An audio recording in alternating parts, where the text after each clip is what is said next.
নমস্কার বন্ধুরা, আজকে হচ্ছে 14 তারিখ 14 ডিসেম্বর 2024। তা মাঝে কয়েকদিন আপনাদের সাথে একদম কথা বলার আমি সময় পাইনি, ভীষণ ব্যস্ততাতে কেটেছে কয়েকটা দিন। আপনাদের অনুরোধ করব আজকে ভিডিওটা আপনারা প্লিজ শেষ অবধি একটু দেখবেন, আশা করি আপনাদের ভালো লাগবে। এবং আমি আজকে আপনাদেরকে এমন কিছু কথা বলতে চাই যেগুলো আমি লাস্টে হয়তো আপনাদের সাথে একদম বলবো, সেই জন্য ভিডিওটা প্লিজ আপনারা শেষ অবধি দেখবেন। একদিন গেল আমি কি বলবো, হসপিটালে গেছিলাম।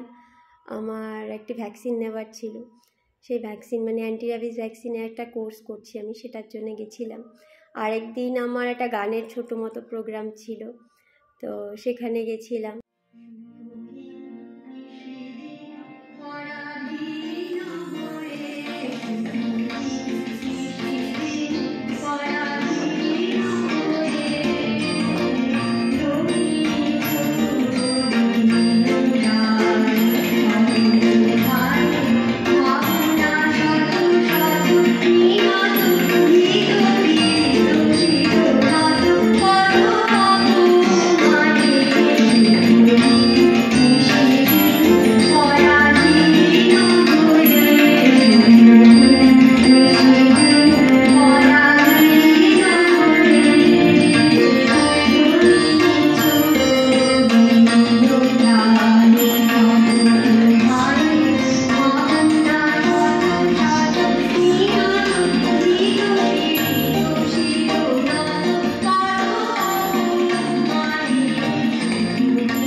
সেখানে গান করে এসেছি। পৌষ এলোগো বলে একটা প্রোগ্রাম হয়েছিল শরৎচন্দ্র বাসভবনে গড়িয়াহাটে। তো আমাদের একটা ছোট গ্রুপ আছে, তো সেদিন যদি আমি গ্রুপে গান করিনি, আমি জাস্ট সোলো একটা গান গেয়ে এসেছি। তো ওই দিন ওইখানে চলে গেল। আমাদের এখান থেকে গড়িয়াহাট অনেকটা দূর, তো সেই জন্য অনেক পুরো সন্ধ্যাটাই আমার লেগে যায়। আর কোথাও যাবো আমার যেদিন আমি প্ল্যান করি সেদিন আমাকে অনেক কিছু গুছিয়ে টুছিয়ে যেতে হয়, কারণ এতগুলো কুকুর বেড়াল এগুলো সব সামলে গুছিয়ে আমাকে বেরোতে হয়। তো সেটা সেই জন্যে আর কি এটা হলো। আরেক দিন হচ্ছে গতকাল গেছিলাম হচ্ছে আমি টাটা মেডিকেলে। আমি ডক্টরে অ্যাপয়েন্টমেন্ট নিয়েছিলাম লাস্ট উইকে।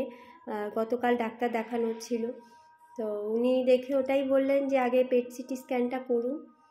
তো সিটি স্ক্যান করার পরে আমরা বুঝতে পারবো যে আপনার রিকারেন্স হয়েছে না কি হয়নি না কি হয়েছে, সেটা বোঝা যাবে। আর যদি কিছু ওষুধ টষুধ দিলে যদি কিছু ঠিক হয়, ব্যথা ট্যাথা সামনে থেকে থাকে আমরা দেখবো। বাট পেট সিটি স্ক্যান করতে হবে। তবে পেট সিটি স্ক্যানের আমাকে ডেট দেওয়া হয়েছে এই কামিং টুইসডেতে আমার পেট সিটি স্ক্যান হবে। তো টুইসডেতে পেট সিটি স্ক্যান করতে যাব আমি। তো 24,000 সামথিং হচ্ছে আমার পেট সিটি স্ক্যান করতে খরচ আছে। এটার জন্যে আবার আমাকে ইন্স্যুরেন্সের আমি চেষ্টা করছি। আমার একটা পার্সোনাল ইন্স্যুরেন্স আমি মেডিক্লেম আমি করা আছে, তো সেটা আমি এখন ওটা কাগজপত্র সব নিয়ে টিয়ে আমাকে যেতে হবে হসপিটালে, যদি আমি ইন্স্যুরেন্সের কিছু হেল্প পাই আর কি। আর 10,000 দিয়ে আমাকে পেট সিটি স্ক্যানের বুকিংটা করতে হয়েছে মঙ্গলবার দিন সকালবেলা। এবার আমার সাথে একজনকে যেতে হবে। এবার এটাই হচ্ছে ব্যাপার, আমি তো থাকি একা, আমার সাথে যাওয়ার কেউ নেই। মাসিকে বলেছি যে আমি বেরোবো, যে সকালবেলা খালি পেটে যেতে হবে সকাল 11টার সময় টাটা মেডিকেলে। তো মাসিকে বলেছি যে ওই দিন ও সকাল সকাল এসে আমার কুকুর বেড়ালদের খাবার দাবারগুলো ওই দেখবে। এবার আমার সঙ্গে যাওয়ার জন্য একজন বন্ধুকে আমি বলেছি, সে অনেক দূরে থাকে। এবার সে আসতে পারবে কি পারবে না আমি জানি না, বলেছে তো আসবে। তো একজনকে সঙ্গে অবশ্যই লাগবে। কি অবস্থা ভাবুন, এত বড় দুনিয়া, আমার সাথে যাওয়ার মতন কেউ নেই। এবার আসি, আরেকটা ভালো খবর আছে, যেটা হচ্ছে আমার বাড়িতে জল এসছে। সেটা একটা বিরাট ঘটনা। এক তো প্রায় 2 মাস ধরে এই টিউবওয়েল টিপে টিপে জল তুলতে তুলতে আমি অলমোস্ট অসুস্থ হয়ে পড়েছি প্রচণ্ডভাবে, আর পাচ্ছিলাম না আমি। মানে টয়লেটে গিয়েও যদি হাত ধোয়ার জন্যে বারবার গিয়ে বাইরে কল রয়েছে, সেখানে রাত্রি 11টা 11:30টার সময় ঠান্ডার মধ্যে গিয়ে আমাকে কলে গিয়ে হাত ধুতে হচ্ছে। জল তুলে রাখছি, জল হয়তো সব সময় বাড়িতে থাকি না, জল তোলা মানে শেষ হয়ে গেল, তোলা হয়নি, সেই রাত্রিবেলা গিয়ে মানে বাইরে গিয়ে টিউবওয়েল পাম্প করা, মানে খুব ডিফিকাল্ট একটা এত বড় একটা বাড়ি জল ছাড়া থাকা, আর কাপড় চোপড় ধোয়াধুয়ির তো ভীষণ অসুবিধা হচ্ছিল। তো আমি লাস্টলি আমাদের পাড়ার, অ্যাকচুয়ালি আমি বলি আমাদের পাড়াতে তো মানে এমন একটা পাড়াতে আমি থাকি, হ্যাঁ, সব দিক দিয়ে ভগবান মানে ওই যে বলে অভাগা যেদিকে যায় নদী শুকাইয়া যায়, আমার হয়েছে সেরকম অবস্থা। তো এই পাড়াটা প্রথম থেকেই মানে সুবিধের পাড়া নয় আমাদের পাড়াটা, দুর্ভাগ্যক্রমে। আর সব থেকে দুর্ভাগ্য হচ্ছে আমাদের পাড়াটা বোধহয় এমন একটা পাড়া যে পাড়ায় রাস্তা ঠিক মতো, মানে রাস্তা আছে কিন্তু পিচ ঢালাই নেই, ইটের এবড়ো খেবড়ো একটা রাস্তা, এবং ওই মাঝখানে ওই যে ডাম্পার গিয়ে যে জলাভূমি বোঝাচ্ছিল তাতে যেটুকু রাস্তা ছিল সেটুকুও ভেঙে দিয়েছে ওই ডাম্পার গিয়ে গিয়ে। আর যেহেতু এটা মানে রুলিং পার্টির এগেনস্টে আমরা এটা নিয়ে লড়েছিলাম, সেই জন্যেও হয়তো বা আমাদের এখানে রাস্তা আর কেউ করে না। এবার আমাদের এখানে ড্রেনও নেই ইভেন। এবার পাড়ার যেসব লোকজন আছে, নর্মালি সব পাড়ার লোকজনরা গিয়ে একটা মিউনিসিপ্যালিটিতে অ্যাপ্লিকেশান দিয়ে ড্রেন ফেন করে, এই পাড়ার লোকজন সেসব করে না। আমাদের পাড়াটা একটা অদ্ভুত টাইপের একটা পাড়া, মানে কি বলবো, যেখানে থাকে সেখানেই আর কি ওরা নিজেদের পায়ে নিজেরা কুড়োল মারে, এরকম টাইপের পাড়া। এমনিতে প্রচুর তার বাড়ির সাথে গল্প গুজব, দাঁড়িয়ে আড্ডা, হাহা হিহি সব কিছু করে, কিন্তু যখনই কোনো কনস্ট্রাকটিভ কিছু ব্যাপার আসে, যেমন ধরুন যে ড্রেনের নিয়ে কথা বলার জন্য যে সবাই মিলে যাই আমরা মিউনিসিপ্যালিটিতে একটা পিটিশান দিই, বা রাস্তা নিয়ে যাই একটা পিটিশান দিই, বা আমাদের এখানে বাড়ির ইভেন নাম্বারও নেই, হ্যাঁ, আমরা বিধাননগর মিউনিসিপ্যালিটির আন্ডারে আমাদের এলাকাটা পড়ে, তা সত্ত্বেও আমাদের এখানে বাড়ির নাম্বার নেই, রাস্তা নেই, ড্রেন নেই, বড় বড় এখানে 2তলা 3তলা 5তলা ফ্ল্যাট অবধি হয়ে যাচ্ছে, কোনো ড্রেন নেই আমাদের এলাকায়। মানে বলতে গেলে একটা চরম অব্যবস্থা, চরম মানে কি বলবো, দুর্নীতি, সব কিছু একটা মিলিয়ে মিশিয়ে একটা মানে, আর এখানকার লোকজনও প্রচণ্ড কমপ্লেক্স লোকজন, মানে সেটা বলে বোঝাতে পারবো না। মানে আমি যখন এই পাড়ায় ফার্স্ট আসি 2015-এ, আমি এসে বলেছিলাম যে আমরা পাড়ায় সবাই মিলে গান টান করবো, আমার খুব ভালো লাগে গান করতে, তো আপনারা জানেন, বুঝেছেন হয়তো। তো আমার এই কথা শুনে পাড়ার সব মেয়ে বউরা হাসছিল, আমি সেদিন বুঝতে পারিনি যে ওরা কেন আমার কথা শুনে হাসছিল, ওরা বলছিল এই পাড়ায় গান, এরকমভাবে বলেছে। সেদিন আমি বুঝতে পারিনি, কারণ আমরা তো জানি যে নর্মাল মানুষ সবাই আছে, যারা আমাদের সংস্কৃতি, বাঙালি সংস্কৃতিতে আমরা পাড়ায় 5টা মেয়ে বউ একসঙ্গে মিলে গান বাজনা যে যাই পারে, সবাই যে একেবারে আর্টিস্ট হবে তা নয়, কিন্তু সবাই একটা সাংস্কৃতিক পরিবেশ, আমি এরকমই মানে দেখেছি আমি যেখানে ছোটোবেলা থেকে বড় হয়েছি সেখানেও আমি তাই দেখেছি। কিন্তু এই পাড়ায় দেখলাম যে একদমই উল্টো, এখানে যদি কেউ এরকম 5জনকে নিয়ে গান গাইবার চেষ্টা করে, তাকেই উল্টে মানে প্রকারান্তে ছোট করে ওরা সবাই কেটে পড়ে, এবং গিয়ে আলটিমেটলি ওরা যেটা করে পাড়ার লোকজন, মানে আমি যেটা দেখি যে সেটা হচ্ছে হাহা হিহি, গাল গল্প, কার বাড়ি কাজের লোক কী করলো, মানে মোট কথা পিএনপিসি গসিপ, এই ধরনের এদের টপিক, হ্যাঁ, কার বাড়িতে কি হয়েছে, কার বউ কি করেছে, এই সব ধরনের। এরা কোনো কনস্ট্রাকটিভ কিছু যে রাস্তা করব, ড্রেনের জন্য আমরা দৌড়াদৌড়ি করি, বা একটা সাংস্কৃতিক একটা কিছু গড়ে তুলি, কিছু এই পাড়ায় হয় না। ইভেন দুর্গাপুজো হয় না, একটা কালী পুজো হয় কোনো মতে, হ্যাঁ, তাও সেখানে মেজরিটি লোক কি মানে এই পাড়ার এই সবে প্রচুর পলিটিক্স আছে এখানে, সবের জন্য অনেকেই যায় না, কিছু মানুষ যায়, বেশিরভাগ মানুষই যায় না। তো এইরকমই একটা পাড়াতে মানে ম্যাক্সিমাম হচ্ছে কি পাড়ায় 2-1জন লোক কমপ্লেক্স থাকে, বেশিরভাগ লোক পাড়ার ভালোর জন্য কাজ করে, কিন্তু এই পাড়াটা উল্টো, বেশিরভাগ লোকই কমপ্লেক্স, খুব অল্প লোকই আছে যারা পাড়ার ভালোর জন্য কাজ করতে চায়, এবং এই যারা কমপ্লেক্স তারা তাদেরকে টেনে নামিয়ে দেয়। তো এটা আজকের অভিজ্ঞতা না, 2015 সাল থেকে আজ 2024 সাল অবধি দেখছি আমি এই পাড়ার এই অবস্থা। ড্রেন নেই, রাস্তা ঠিক মতো নেই, বাড়ির নাম্বার নেই, আর ড্রেন নেই প্রবলেমটা মানে এটা সিভিয়ার প্রবলেম এই পাড়ার, মানে যেমন ধরুন আমাদের আগে কি হতো, আমাদের বাড়িটা পাশে বাড়ি একটা, মানে পাশে যে জমিটা ওটা ফাঁকা ছিল, কেউ বাড়ি করেনি। তো কি হতো, আমাদের নর্দমার যে ঢালটা, আমরা যখন বাড়িটা কিনেছিলাম তখন থেকে এটা নর্দমার ঢালটা ওই দিকে ছিল, যাতে জলটা ওই ফাঁকা জমিতে গিয়ে পড়ে। এবং এই পাড়ার অনেক বাড়িরই তাই, পাশে জমি যেগুলো খালি আছে সেখানে গিয়ে ওদের বাড়ি, মানে আর পাশের বাড়ির যে ফাঁকা জমিতে গিয়ে ওই ড্রেনের জলটা গিয়ে পড়ে। এইভাবেই এই পাড়াটা চলছে, যার জন্য এই পাড়াতে অনেক প্লট খালিও আছে, সেই কারণে এই পাড়ায় বর্ষাকালে জল জমে না, যেহেতু এই জমিগুলো ফাঁকা ফাঁকা আছে। এবার এইভাবেই চলছে, এইভাবেই মানে এত বছর ধরে চলছে। এবার রিসেন্টলি মানে গত বছরের দিকে আমাদের পাশের যে জমিটা সেটাতে বাড়ি করা শুরু করে একজন, হ্যাঁ। এবং আমি ঠিক জানি না মানে এই ব্যাপারগুলো, কিন্তু আমি যতদূর জানি একটা ডিস্টেন্স মেনটেন করে করতে হয়। এরা আমাদের বাড়ির সাথে একটা 1.5 ফুট না 3 ফুটের যে হোক ডিস্টেন্স, যেটা নর্মাল মেনটেন করতে হয় সেটা করেছে। কিন্তু ওদের সাথে আমাদের ওই পাশে একটা বাড়ি, মানে ওদের আমরা হলাম পিছনের বাড়ি, ওর পাশে যে বাড়িটা আছে সেই বাড়িটা ওদের কীরকম একটা আত্মীয় হয়, ওদের সাথে প্রায় পাঁচিলের থেকে মানে 6 ইঞ্চিরও গ্যাপ নেই, এরকমভাবে বাড়িটা করেছে। আমি জানি না এগুলো কি করে প্ল্যান পাস হয় বা কি হয়, বাট হয়েছে, বাড়িটা কিন্তু প্রায় 2 তলা বাড়ি করে ফেলেছে। তো গত বছর যেটা হয়েছিল, একদিন আমাদের ঠিক ওদের বাড়িরই, আমাদের এই পাশে আমাদের পাঁচিল, ওই পাশে ওদের বাড়িটা করছে। সকালবেলা আমি আমার মেয়েকে নিয়ে স্কুলে দিতে যেতাম বাসে। তো মানে আমি জাস্ট একটা উদাহরণ দিচ্ছি যে আমাদের প্রতিবেশীরা কীরকম।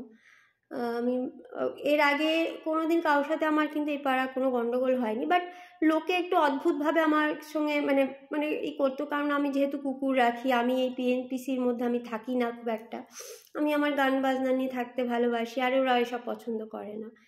তো ম্যাক্সিমাম মানে 99% লোক এই পাড়ার গান বাজনা পছন্দ করে না, আবৃত্তি, কোনো সাংস্কৃতিক কিছুই পছন্দ করে না।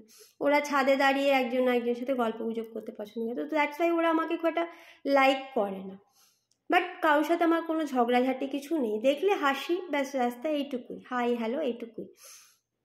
তো গত 1 বছর আগে যে ঘটনাটা হয়েছিল, আমার মেয়েকে সকালবেলা আমি 8টার সময়, তখন স্কুল বাস আসতো, আমি ওকে তুলে দিতে গেছি। তো আমাদের এই পাশটায় আমাদের রিজার্ভারের একটা আউটলেট আছে, যদি জল ভরে যায় আমাদের রিজার্ভারে তাহলে ওই আউটলেটটা দিয়ে জল পড়ে। আর যখন আমি দেখি যে জল পড়ছে, তো আমি ওখানে একটা চাবি আছে, দিয়ে আমি কলটা বন্ধ করে দিই, যাতে রিজার্ভারে আর জল ঢুকবেও না, জল জোকা বন্ধ হয়ে যাবে, তাহলে আর জল মানে যেটা ওভারফ্লো করছে সেটা আর হবে না। এটাই আমার বাড়ির সিস্টেম, এটা প্রথম থেকে আমাদের তৈরি করা নয়, আমরা বাড়িটা কিনেছি এই সিস্টেমে। আর টাইম কলে সকালবেলা 6টা থেকে 8টা অবধি জল ঢুকতো রিজার্ভারে। এখন তো যে আমার ফেলুর খারাপ হয়ে গেছিলো বলে, তো জল কম ঢুকছিল বলেই, সেই সময় 1 বছর আগে সব ঠিক ছিল, ফেলুর ঠিকঠাকই ছিল। তো আমি সকালবেলা যখন মেয়েকে দিতে যাই, আমি ওই পাশটা উঁকি মেরে দেখি যে তখনও জল ভরেনি, মানে রিজার্ভারের জল উপচে পড়ছে না। তো আমি মেয়েকে স্কুল বাসে তুলে দিতে গেছি, এখান থেকে 5 মিনিটও লাগে না, আমার বাস স্ট্যান্ডে গেছি। এবার ওখান থেকে ফেরার সময় আমার হাজব্যান্ড দুর্গাপুর থেকে আমার ফোন করেছে যে তুমি কোথায়। আমি বললাম আমি মিমিকে স্কুল বাসে তুলে দিতে এসেছি। কেন? বলছে না তুমি কি পাম্প চালিয়ে এসেছো? পাম্প হচ্ছে এই রিজার্ভারে যখন জলটা ভরে যায়, সেই জলটা আমি উপরে তুলি, সেই পাম্পের কথা বলছে। তো আমি পাম্প চালিয়ে এসেছি কিনা, আমি বললাম না, আমি কখনোই পাম্প চালিয়ে কোথাও যাই না, এটা আমার অভ্যাসেই নেই। না তুমি তাড়াতাড়ি বাড়িতে যাও তো। আমি বললাম কেন, কি হয়েছেটা কি? বলছে না না তুমি যাও, একবার গিয়ে দেখো, মনে হচ্ছে তুমি পাম্প চালিয়ে এসছো। হ্যাঁ, তো আমি যাই হোক, আমি আসছি, মানে 10 মিনিট লাগে আমার যাওয়া আসা।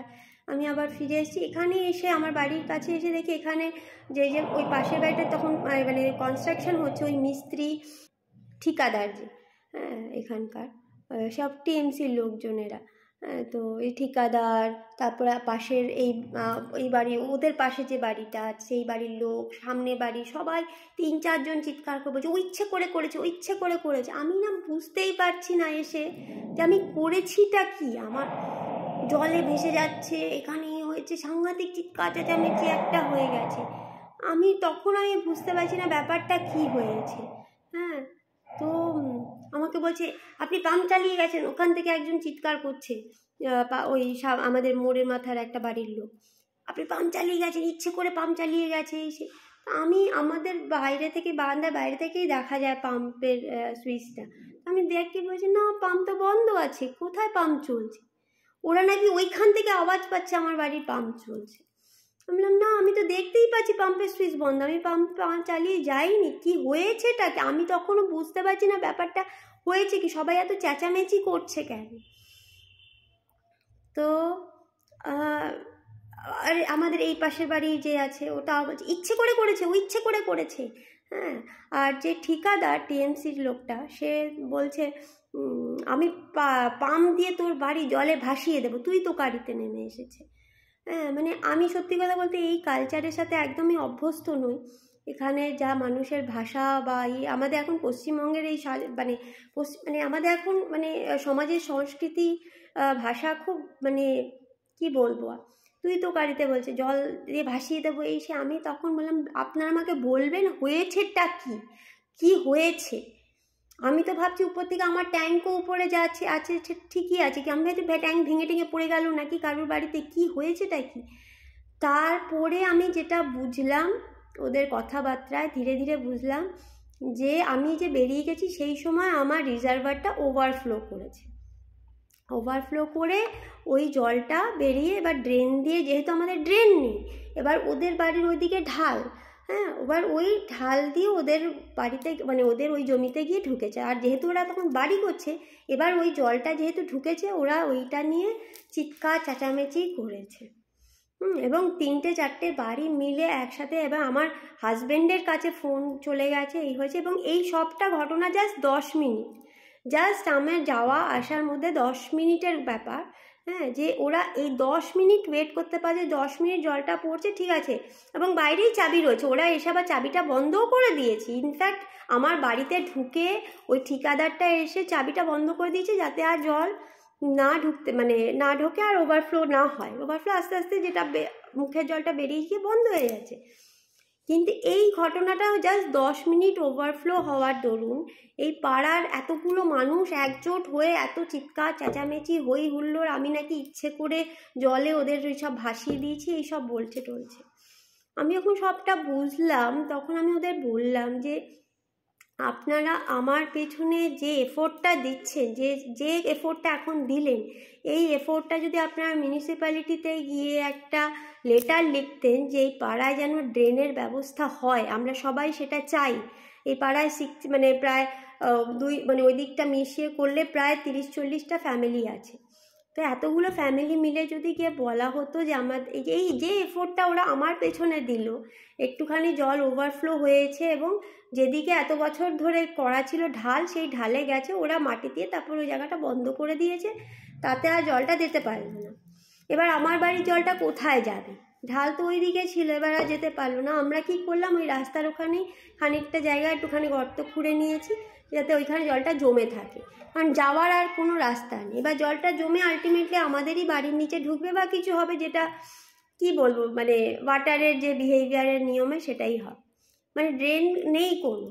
আমি বললাম আপনারা আমার পিছনে যা চিৎকার চেঁচামেচি করলেন, আমার হাজব্যান্ডকে দুর্গাপুরে ফোন করলেন এই সেই, আমি নাকি পাম্প চালিয়ে গেছি এই হয়েছে, ওরা মানে 15-20 মিটার দূর থেকে আমার বাড়ির পাম্পের আওয়াজ পাচ্ছি, কত কিছু বললো। মানে এই এফোর্টগুলো আমার পেছনে না দিয়ে যদি আপনারা মিউনিসিপ্যালিটিতে দিতেন তাহলে এতদিনে এই পাড়ার ড্রেন হয়েছে যেত। কিন্তু তারপরে 1 বছর কেটে গেছে, ওরা যেমনটা ছিল তেমনটাই রয়েছে। আর একটা জিনিস বলি, ছোটোখাটো জিনিস, আমাদের মানে এই যে যারা এগুলো করছে এরা কি বলবো আর মানে ইঞ্জিনিয়ার এরকম লেভেলের লোকও আছে। এরা এমনও হয়েছে এই যে যারা একসাথে মিলে করলো, এরা একজনের সাথে রাস্তায় মারামারিও করেছে, আমি দেখেছি। ইঞ্জিনিয়ার বড় মাল্টিন্যাশনাল কোম্পানিতে চাকরি করে, কার বাড়িতে ইট রেখেছে, 2টো ইট নিয়ে বাড়িতে চলে এলো, তারপরে সেটা নিয়ে রাস্তায় এবং সেই বাড়ির লোকটার সাথে মারামারি করেছে। আবার সেই দিন আমার সাথে লড়বার জন্য ওরা আবার একজোট হয়ে গেল। এরা মানে এখানে এরকম ব্যাপার, মানে হয় হঠাৎ দেখে এদের গলাগলি, হঠাৎ দেখে মারামারি, এদের মধ্যে এগুলো এখানে চলতে থাকে। আমি হচ্ছে গিয়ে না গলাগলি এরকম করতে পারি যে 10 মিনিট জল গেছে, আরে দেখি কি হয়েছে, ওই মহিলার কি চলেই গেল, কি হয়েছে না বুঝেই চিৎকার করতে শুরু করলাম। ব্যাপারটা না কোনো মানে কোনো প্রমাণ নেই, কিছু নেই, আমি চেঁচালাম। আজই ভাবুন আমার বাড়িতে 2 মাস ধরে জল নেই। আমি তো এখন বলতে পারি তাহলে ওখান থেকে নিশ্চয়ই কেউ আমার জন্য, ওরা হলে তাই বলতো, কেউ নিশ্চয়ই ষড়যন্ত্র করে আমার বাড়ির জল বন্ধ করে দিয়েছে, এই করেছে। আমার তো এই মেন্টালিটি নেই, আমি নিজেও এরকম নেই, আমি ভাবতেও পারি না কেউ এরকম হবে। তো যাই হোক, এই কমপ্লেক্সিটিগুলো আমার মধ্যে নেই, কিন্তু এদের মধ্যে আছে। সেটার আবার একটা প্রমাণ হয়েছে গতকাল, যখন আমার বাড়িতে জলের কাজ হচ্ছিল। মানে জলের কাজটা করেছে হচ্ছে সুমিত বলে একটি ছেলে, যে প্লাম্বার, আমাদের বাড়িতে বহু বছর ধরেও কাজ করে। তো 2020 সালে ওর একটা বড় অ্যাক্সিডেন্ট হয়। তার আগে থেকেই আমার বাড়িতে কাজ করে প্লাম্বিংয়ের। তো 2020 সালে ওর একটা অ্যাক্সিডেন্ট হয়। ওর তখন মাথার মধ্যে না একটা হাই ভোল্টেজ তার এসে পড়ে এবং ওর বডি পুড়ে যায়, ও কোমায় চলে গেছিলো। হ্যাঁ, এটা শুনে তখন আমি জাস্ট মানে কেমো কিছুদিন হয়েছে বন্ধ হয়েছে। তো ওর সাথে না আমার একটা ভাইয়ের মতন সম্পর্ক, আমার বৌদি বলে আমি ওকে ভাইয়ের মতনই একটা মানে একটা ভালো সম্পর্ক ছিল। তো আমি যখন শুনি যে ওর এরকম হয়েছে, তো আমি এমআর বাঙ্গুরেও ভর্তি ছিল, তো এমআর বাঙ্গুরে আমি ওকে দেখতে গেছিলাম। ও তখন খুব সিভিয়ার অবস্থা, মানে মানে মাথাটা তার পুরো পুড়ে গেছিলো। ও লোকে ভাবতে পারেনি ও কোনোদিন মানে বেঁচে ফিরবে, বা ফিরলেও কোনোদিন কাজ করতে পারবে। তো 2020 সালের ঘটনা। আমি তখন আমার যেটুকু সামর্থ্য, তখন আমি জাস্ট ক্যান্সার থেকে উঠেছি, তো আমার খুব বেশি সামর্থ্য নয়। আমার বাবার ফ্ল্যাটটা ভাড়া দেওয়ার যে টাকাটা থাকে, ওই টাকারই কিছু টাকা নিয়ে আমি ওর কাছে যাই। আমার মাও সঙ্গে গেছিল এবং আমি আমার সাধ্য মতন ওকে আমি সেই টাকাটা দিয়েছিলাম। তো নর্মালি দেখুন, মানুষে মনে রাখে না, আজ অবধি বেশিরভাগ মানুষই এগুলো মনে রাখে না, কিন্তু এই ছেলেটি কেন জানি না, ও বজরংবলীর ভক্ত। তো আমি সেই সময় বজরংবলীকে ডেকেছিলাম যে তুমি, ও এত ভক্ত বজরংবলী, ওর প্রত্যেক মঙ্গলবার হনুমান মন্দিরে গিয়ে পুজো দেয়, তো তুমি ওর সাথে এরকম করলে। তো বজরংবলীরই কৃপায় যাই হোক ও সুস্থ হয়ে উঠেছে। ওই আমার বাড়িতে এখনও প্লাম্বিংয়ের কাজ করে এবং ও জানে যে আমি কি অবস্থায় এখন আছি। দাদা ও জানে যে মানে আমার হাজব্যান্ড চলে গেছে আমাকে এভাবে ফেলে, সবই ও জানে। তো ওই গিয়ে এই পুরসভার একটি লোককে ধরে টোরে অনেক কষ্ট করে আমার কথা বলে যে এরকম ক্যান্সার পেশেন্ট, উনি হাজব্যান্ড এরকমই করে, কোনো কোঅপারেট করছে না, এরকম একটা বিষয়ে, তো আপনারা যদি একটু হেল্প করতে পারেন, উনি জল পাচ্ছেন না। তো ওই ভদ্রলোকটি নিজে আমার বাড়িতে আসে, আমার কন্ডিশান দেখে এবং দেখে উনি আমার কাজটা করার জন্য উনি হয়, কিন্তু টাকা অনেকগুলো টাকা দিতে হবে। তখন সুমিত আমাকে বলে দাদার নাম্বার দাও, আমি দাদার সাথে কথা বলছি, আমি টাকা জোগাড়, তোমার ফোন তো দাদা ধরে না, আমি কথা বলছি বলে আমি টাকার ব্যবস্থা করার চেষ্টা করছি। এবং ওই করেছে, ওই আমার হাজব্যান্ডকে ফোন করে এবং অনেক বুঝিয়ে সুঝিয়ে শেষ অবধি টাকা দেয় আমার হাজব্যান্ড, অনেকগুলো টাকাই। সেই টাকাটা আমি আবার এটিএম থেকে ক্যাশ তুলে ওর হাতে দিই, মালপত্র কিনে ওই লোকটিকে দিয়ে, যাই হোক পরের দিন সকালবেলা এবার সেই মাটি খুঁড়ে ফেরুলের কাজ শুরু হয়। তো আলটিমেটলি আমার বাড়িতে জল এসছে এই করে। হ্যাঁ, তো এটা পুরোটাই ক্রেডিট আমি সুমিতকে দেব, সুমিত সবটা দায়িত্ব নিয়ে করেছে। আজকালকার দিনে এরকমভাবে কেউ কারোর পাশে এসে দাঁড়ায় না, এই ছেলেটি আমার পাশে এসে দাঁড়িয়েছে, একটা মানে খুবই গরিব ঘরের ছেলে, আমি ওর জন্য সেরকম কিছুই করতে পারি না, কিন্তু তবুও ওই যে সেই আমি ওকে এরকম করেছিলাম, ওই 3000 টাকা দিয়েছিলাম, ওইটাইও এখনও মনে রেখেছে, আজকে এত বছর বাদে, 4 বছর হয়ে গেছে। কি বলবো, ভগবান এদের ভালো রাখুক, আমি শুধু এটুকুই বলবো। তো যাই হোক, এবার আমার পাড়ার লোকজন এবার আসছে, আমার প্রতিবেশীদের কি রিয়াকশন। এবার সকাল থেকে যখন ওই ভদ্রলোক নিজে দাঁড়িয়ে, পৌরসভার লোক যিনি দাঁড়িয়ে কাজ করাচ্ছে, এবার পাড়ার কেউ কিছু বলতে পারছে না, কিন্তু আমি বুঝতে পারছি যে সবারই একটা মানে একটা কী নিয়ে একটা ওরা মানে অশান্তি করবে, সেই মানে সেটা ওদের মানে গুড়গুড় গুড়গুড় করছে, দাঁড়াচ্ছে, ঘুরছে, জিজ্ঞেস করছে। হ্যাঁ, তো কিছু মানে পাচ্ছে না। হ্যাঁ, আর আমার সত্যি কথা বলতে কি, পাড়াতে ম্যাক্সিমামই হচ্ছে বয়স্ক, মানে বয়স্ক লোকজন হয়ে গেছে, 2-1জন আছে যারা ছোটোখাটো ব্যবসা করে, আর আমাদের সামনের বাড়ি এরা সব মানে কি বলবো মানে সিনিয়র সিটিজেন। হ্যাঁ, এবার এদের কাজকর্ম অ্যাকচুয়ালি সেরকম একটা নেই, সব মানে বাড়িতে 2-3টে কাজের লোক আছে, তারাই রান্না করে দেয়, এই করে দেয়। ওরা বাকি মানে সকাল থেকে উঠে বারান্দায় দাঁড়িয়ে যায়, গল্প গুজব হাভা হিহি সারা দিনই মোটামুটি এরা করে। তাই বাকি সন্ধ্যেবেলা থেকে টিভি নিয়ে সিরিয়াল দেখতে বসে। তো এটা হচ্ছে এদের মোটামুটি জীবনযাপন। তো আমার বাড়ির দিকে সবসময় এদের একটা অদ্ভুত দৃষ্টি, কেন জানি না আমি। এর বাড়িতে কে এলো কে গেল, হ্যাঁ, বেড়াল দিতে এলো, কুকুর এলো, এই এলো সেই হলো, এদের সবসময় আমার বাড়ি থেকে ঢুকলো কে বেরোলো, এই নিয়ে আমাদের মানে এদের হচ্ছে এটাই হচ্ছে একটা বিষয়বস্তু। তো এবার এরা এরকম সকাল থেকে ওরাও দাঁড়িয়ে রয়েছে, কিন্তু কি নিয়ে একটা শুরু করবে আমি বুঝতে পারছি।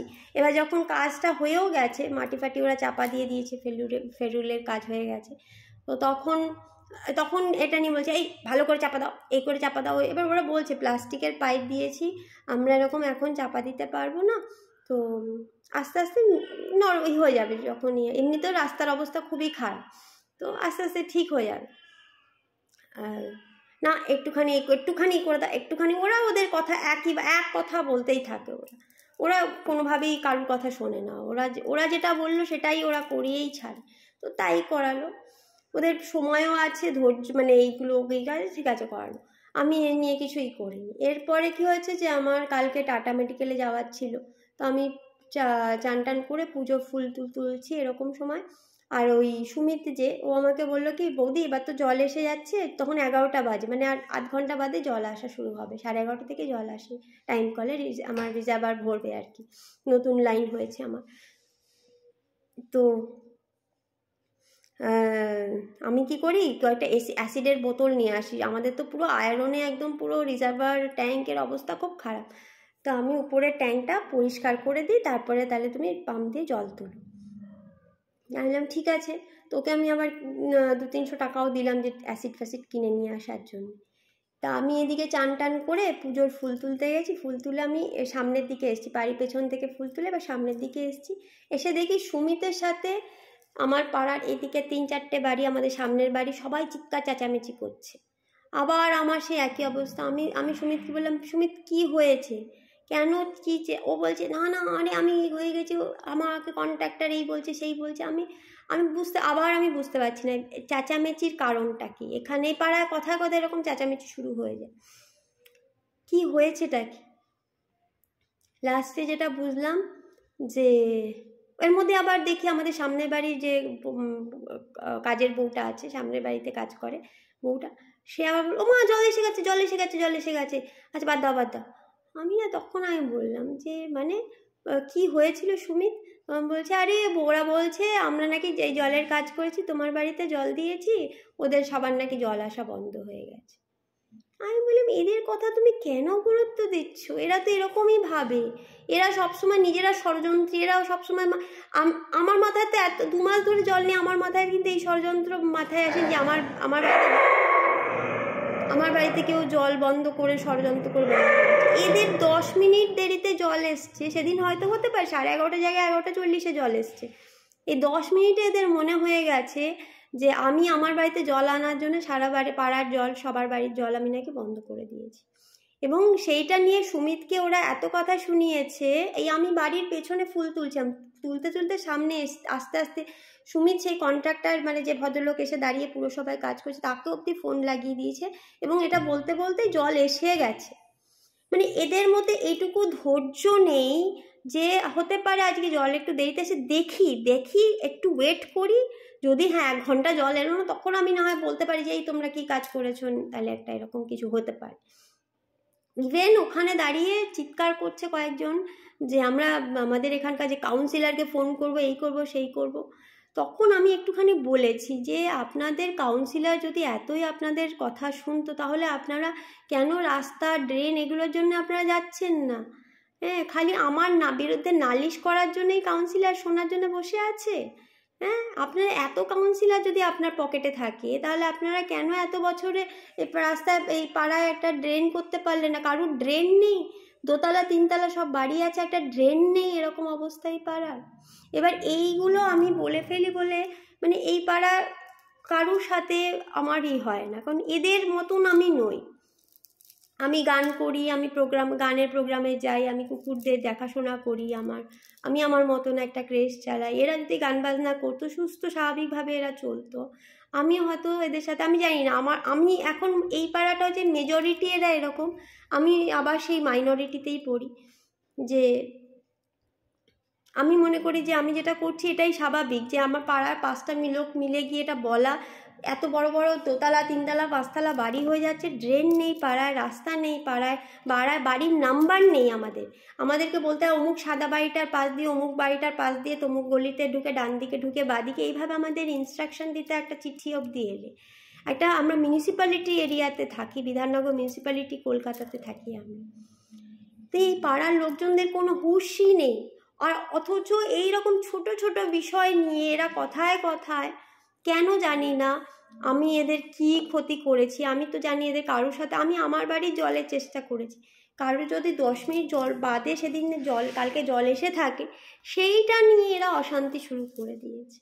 মানে ভাবা যায় না যে আমার মানে কি কপাল নিয়ে আমি জন্মেছি, যে এরকম প্রতিবেশীও আমার জুটেছে। চতুর্দিকেই এই ধরনেরই লোকজনের পরে যখন জল এসে গেল, আবার সবাই যে যার ঘরে ঢুকে গেল। হ্যাঁ, মানে এই হচ্ছে ব্যাপার। মানে এরা কথায় কথায় এরা জিনিসগুলো বোঝে না, বোঝার চেষ্টা করে না, আগে এসে অশান্তি ঝামেলা শুরু করে দেয়। তো যাই হোক, সুমিতকে থ্যাঙ্কস টু সুমিত পুরো ব্যাপারটা করেছে। ও খুব ধৈর্যের সাথে এই বৌদির পাশে এসে দাঁড়িয়েছে। নয়তো এই আজকে বহুদিন বাদে, আজকে আমি ওয়াশিং মেশিন, প্রায় 2 মাস বাদে আমি ওয়াশিং মেশিন চালিয়েছি। আমি 2 মাস ধরে এত মানে জলের সমস্যায় ভুগছিলাম, কিন্তু আমার মাথায় কোনো দিন আসেনি যে কেউ ষড়যন্ত্র করে আমার বাড়ির পাইপ কেটে দিয়েছে বা জলেরই নষ্ট করেছে। করতেও পারে, এখন যা মনে হচ্ছে চারপাশের লোকজন এত টক্সিক, এরা এরকমই হয়তো করলেও করতে পারে। মানে আমি হয়তো ভাবি না ঠিকই, আমার ভাবনা চিন্তা এরকম আসে না, কারণ আমি এরকম নই, আমি এরকম কারোর ক্ষতি করার কথা ভাবতেই পারি না। কিন্তু এরা যখন এত সহজে সহজে এরকম ভেবে ফেলে, আমার এই জন্য এখন মনে হয় যে এরা কিছু হয়তো করলেও করতে পারে, হয়তো এখনও আবার করলেও করতে পারে। তো যাই হোক, আপাতত এখন পুরো ব্যাপারটা একটু ঠান্ডা, চুপচাপ আছে সবাই যে যার মতো। তাই বলে কেউ কখনো ক্ষমা চায়নি যে না আমাদের ভুল হয়ে গেছে বা কিছু, সেটা কখনো কেউ বলে না। এরা এরকমভাবেই আজকে আমি দেখছি প্রায় 8-9 বছর ধরে এই পাড়ার এই অবস্থায়।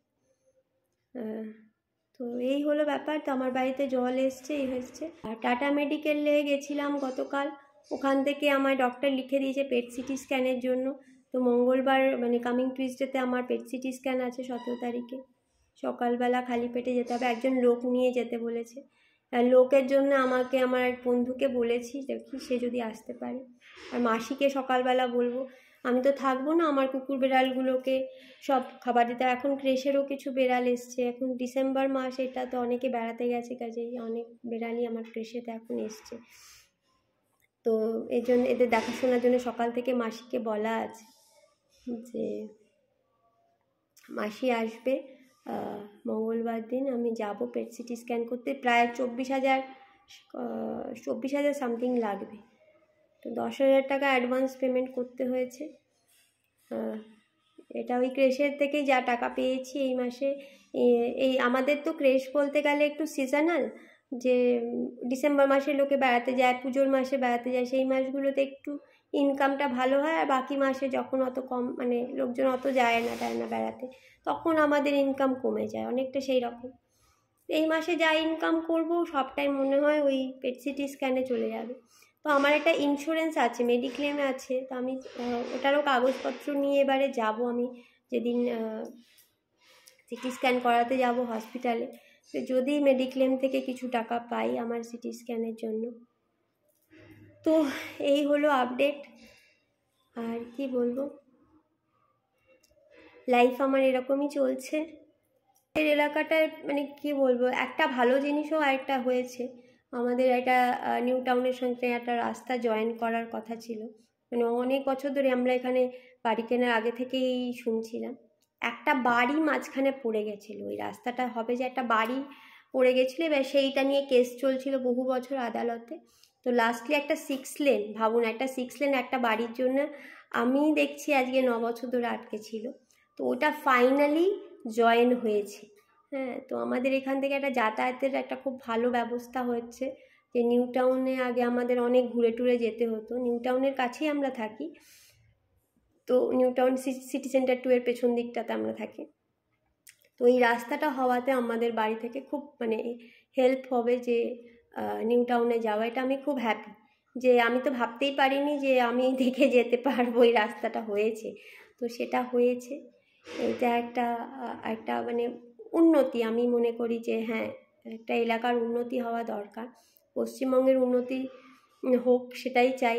এবার আর কি বলবো, আমাদের এই পাড়ার উন্নতিও হোক সেটাও চাই, যে এই পাড়ার ড্রেন রাস্তা এগুলো হোক।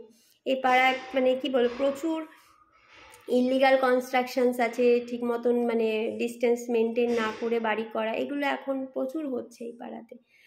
তো কিছু বলার নেই, এগুলো বললে আবার আরও এমনিতেই সবাই কেন জানি না সবার মতন আমি নই, সেটা নিয়ে সমস্যা, তো আরও প্রবলেম হবে, ওই জন্য আর কিছু বলিও না। মানে কি বলবো, আমার এমনি এত বিপদ, ঘরের মধ্যেই আবার লোকের সঙ্গে করে লাভ। তো এই হলো ব্যাপার। তো আমার হাজব্যান্ডের কাছ থেকে সুমিত যে টাকাটা বার করে জলের এটা করেছে, এটা একটা বিশাল বড় ক্রেডিট। হ্যাঁ, মানে ওর কাছ থেকে টাকা বার করা এত সহজ ছিল না। এবার ওর মধ্যে আমি একটা জিনিস বলি, জানেন তো, মানে যখন কোনো যে লেখাপড়া জানে না, মাতাল বা এই সেই অশিক্ষিত, তারা যেটা করে না, মাল খেয়ে ঝামেলা, এই মানে আমার কাজের বউটাই আছে আমার বাড়িতে, যে শান্তদি কাজ করে, তার হাজব্যান্ডই আছে, মানে সে অত পড়াশুনো জানে না, মদ খেয়ে সে মারামারি করে, সেই করে, সেটা এক জিনিস। সকালবেলা আবার সে ক্ষমা চেয়ে নেয়, ভুল হয়ে গেছে, মানে মদের মাথা ঘোরে করে ফেলেছে।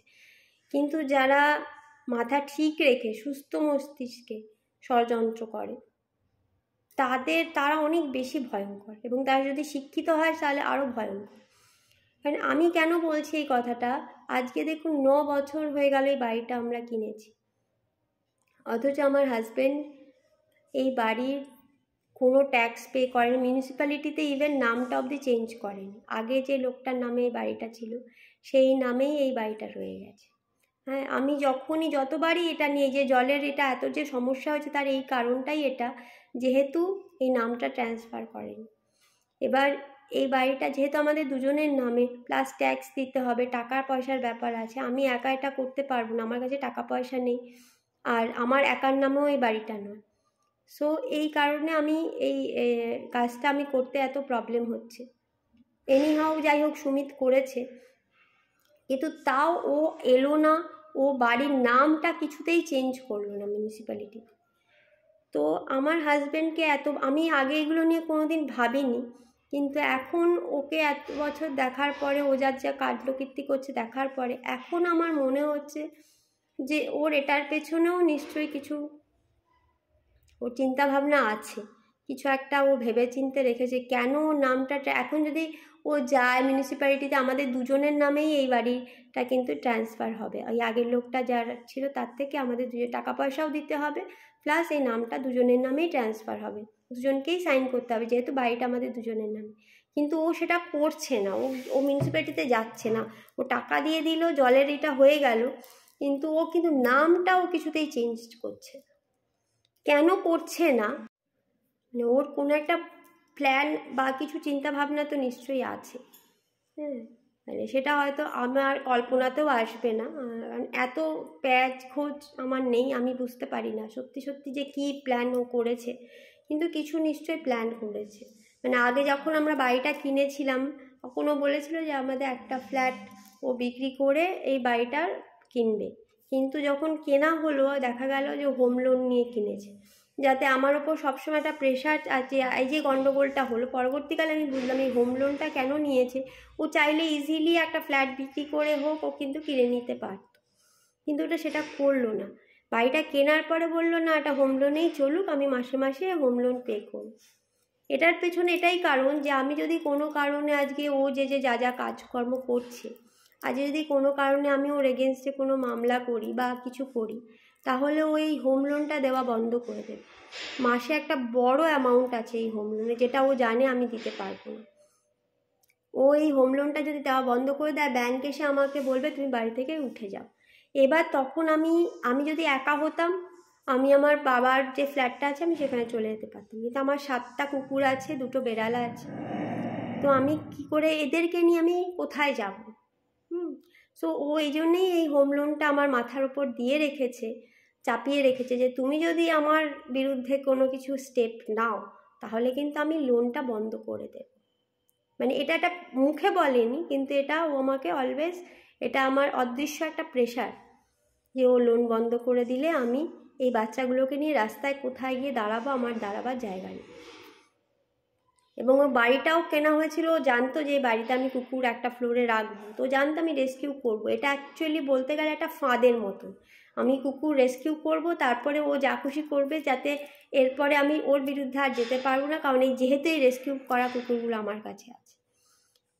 তো এটা হচ্ছে একটা ফাঁদ, আর আমি সেই ফাঁদে না বুঝেই আমি পা দিয়ে ফেলেছি। আমি তো এই আনন্দে যে এত বড় একটা বাড়ি কিনেছি, এবার আমার কুকুর রেস্কিউ করতে সুবিধা হবে, এবং তাই করেওছি আমি।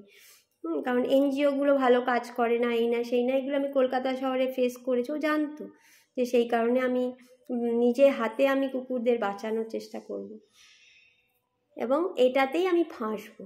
এটা যেই না আমি করতে যাব তখনই ও চলে যাবে, এবং এটা বুঝতে আমার বহু সময় লেগে গেছে, এত কমপ্লেক্সভাবে আমি বুঝতে পারিনি। তো সেম ওয়েতে এই যে মিউনিসিপ্যালিটিতে যে নামটা চেঞ্জ করছে না, এটার পিছনে এরকম কোনো বড় একটা কোনো চিন্তাভাবনা ওর আছে, যেটা আমি এখন বুঝতে পারছি না, ভবিষ্যতে বুঝতে পারব।